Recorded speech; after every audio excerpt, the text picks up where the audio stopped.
அனைவருக்கும் வணக்கம். நம்ம இன்றைக்கி என்ன பார்க்க போகிறோன்னா திருக்க மீன் குழம்பு தான் செய்ய போகிறோம். ரொம்ப மருத்துவ குணம் வாய்ந்த மீன் இது. எப்படி செய்யலான்னு பார்க்கலாம் வாங்க. இப்போது கடாயை அடுப்பில் வச்சாச்சுங்க. கடாய் காஞ்சிருச்சு. தேவையான அளவு எண்ணெய் சேர்த்துக்கலாம்.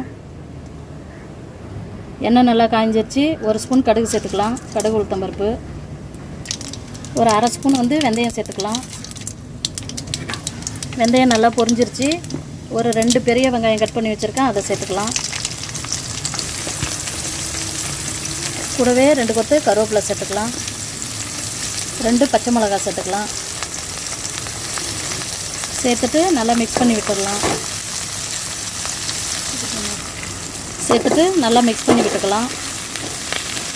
வெங்காயம் தக்காளி வதங்குறதுக்கு உப்பு சேர்த்துக்கலாம்.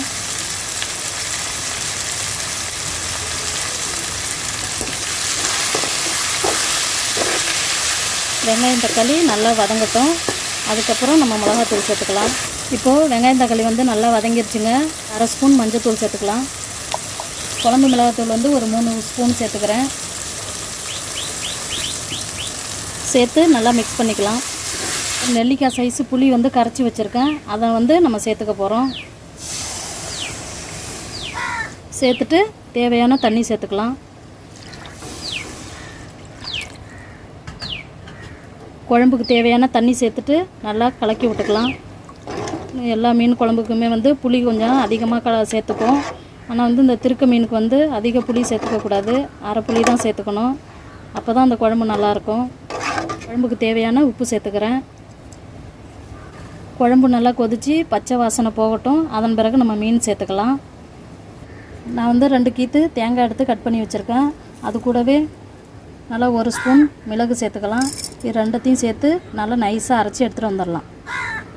இந்த மீன் தாங்க திருக்க மீன். நான் 1/2 கிலோ எடுத்து நல்லா க்ளீன் பண்ணி வச்சுருக்கிறேன். இந்த மீன் ரொம்ப மருத்துவ குணம் வாய்ந்ததுங்க. இந்த மீன் இது பிரசவித்த தாய்மார்களுக்கெல்லாம் இந்த மீன் எங்கள் ஊரில் மருந்து குழம்பு வச்சு கொடுப்பாங்க. உடம்பு வலி இந்த போல் விஷயத்துக்கெலாம் ரொம்ப நல்லது இந்த மீன். இப்போ குழம்பு கொதிச்சிருச்சுங்க. நம்ம இந்த மீனை சேர்த்துக்கலாம். இப்போ மீனை குழம்புல சேர்த்துக்கலாம். இந்த மீனில் முள்ளே இருக்காது. அது நடு முதுகில் மட்டும்தான் ஒரே ஒரு நரம்பு ஒன்று இருக்கும். மற்றதெல்லாம் வெறும் சதையாக தான் இருக்கும். இந்த மீன் ரொம்ப நல்ல டேஸ்ட்டாக இருக்கும். உங்களுக்கு கிடைச்சதுன்னா ட்ரை பண்ணி பாருங்கள். மூடி போட்டு ஒரு 10 நிமிஷம் வேக விட்டுடலாங்க. அதன் பிறகு நம்ம ஓப்பன் பண்ணி பார்த்துடலாம். மூடி போட்டுடலாம். இப்போ 10 நிமிஷம் ஆயிடுச்சுங்க. நம்ம குழம்பு ஓப்பன் பண்ணி பார்த்துடலாம். குழம்பு ரெடி ஆகிடுச்சுங்க. இப்போ நம்ம அரைச்சி வச்ச தேங்காயை குழம்பு சேர்த்துக்கலாம். ரொம்ப நல்லா மிக்ஸ் பண்ணி விட்டுடலாம்.